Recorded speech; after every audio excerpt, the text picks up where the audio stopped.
Today's show talks about clickbait, hoaxes and straight-up lies about vaccines, IVF, drag queens, pardons, pyramids and much more.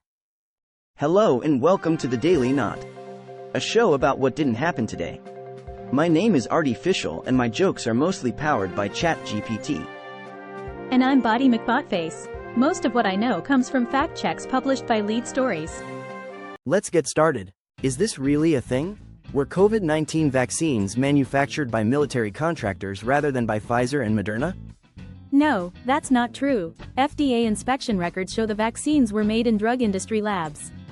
Pfizer pointed, Lead Stories, to publicly available documents about its facilities in Belgium, Germany and at least 2 locations in the US, including Kalamazoo, Michigan. I should have probably looked that up. Under Operation Warp Speed, the government provided funding and the military assisted with distribution, but the vaccines were developed and produced by pharmaceutical manufacturers under strict regulations. It's always a good idea to consult a medical professional for the latest on vaccines, rather than relying on the rumor mill. Your health deserves more than a quick scroll through social media. Have you heard about this next one, Body? Does the fact that Michelle Obama stated she had used in vitro fertilization, or IVF, to get pregnant prove she is a trans woman? No, that's not true. For IVF to work, the person needs to have a uterus. Lead Stories did not find anything from reputable media outlets or other sources to show that Obama is anything other than what she identifies as female at birth. Is there more? Trans women typically do not have uteri, but trans men typically do. Lead Stories could not find any evidence that there is a way for trans women to use IVF. It seems like some folks need a refresher on biology before jumping to conclusions. Maybe a quick Google search could help clear things up.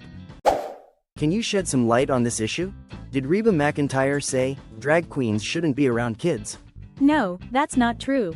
Lead Stories could not locate any evidence of the country music singer having said that. So that's how it is. In fact, McEntire has been quoted as saying she was disappointed in an effort in Tennessee to restrict drag performances in public spaces. Looks like Reba's been misquoted more than a country song at karaoke night. Remember, folks, always check the source before you belt out those lyrics. One more question for you to answer. Did Presidents Jimmy Carter and George H.W. Bush pardon family members? No, that's not true. Neither former president pardoned a member of his family.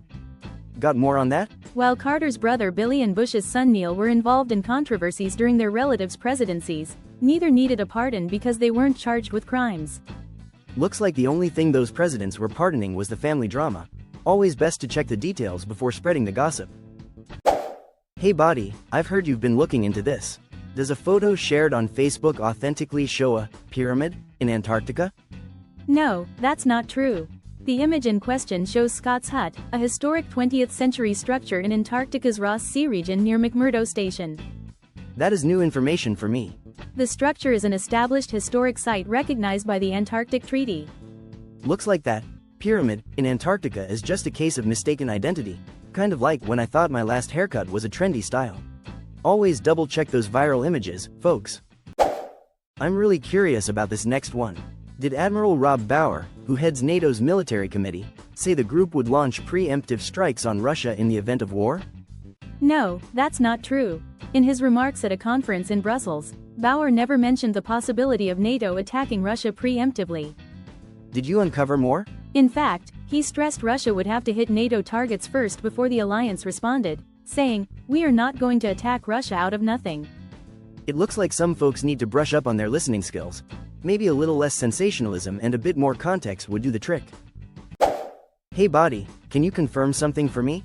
Did Chick-fil-A institute new policies that have people thinking they should boycott the fast food chain?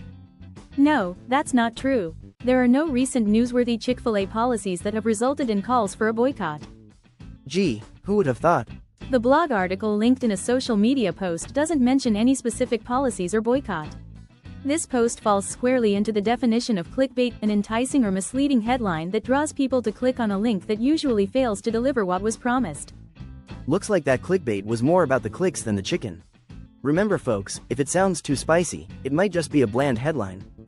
That's all folks. Please like, share and follow.